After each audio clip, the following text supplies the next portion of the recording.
Online. বহু ৰাতিলৈকে আমি দুয়ো সাৰে আছিলোঁ। তাই আৰু মই দুয়োটা নিমগ্ন আছিলোঁ আমাৰ নিজস্ব স্বপ্নত। মেলা চকুৰে সপোন দেখাৰো এটা মজা আছে।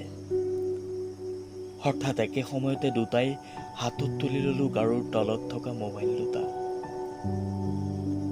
জিলিকি উঠিল হোৱাটছএপত তাইৰ নামৰ তলত এটা শব্দ, অনলাইন। বহু সময়লৈকে চাই আছিলোঁ দুইটাই নম্বৰ দুটালৈ। হঠাৎ জিলিকি উঠে এটা শব্দ, dot dot dot is typing. আনন্দত নাচি উঠিল মনটো, কিন্তু মেছেজবোৰ চেণ্ড কৰা নহ'ল। লিখে আৰু বেকস্পেচ কৰি দিয়ে তাই মেছেজবোৰ। কীবৰ্ডত পুনৰ টাইপ কৰিবলৈ আগবাঢ়ে তাই লাহি আঙুলিকেইটা। কিবা এটা সংকোচে আৱৰি ধৰে তাইক। টাইপ কৰিব পৰা নাই ময়ো। ৰৈ আছো তাই মাত্ৰ এবাৰ আৰম্ভ কৰালৈ। হৃদয়ৰ সমস্ত আৱেগ ঢালি যেন এটা এটাকৈ লিখি যাম মনৰ কথাবোৰ। তাইৰ মোবাইলৰ স্ক্ৰীণত জিলিকি উঠিব ক্ৰিচেণ্টি মামৰ দৰে মোৰ ৰঙা সপোনবোৰ। মই ৰৈ আছো মাত্ৰ এটা আৰম্ভণিলৈ। বহু সময় পাৰ হৈ গ'ল, আমি দুয়ো এতিয়াও অনলাইন।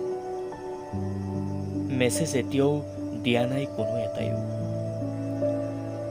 লাহে লাহে আমি আমাৰ চাট ষ্টেটাছবোৰ চাবলৈ ধৰিলোঁ।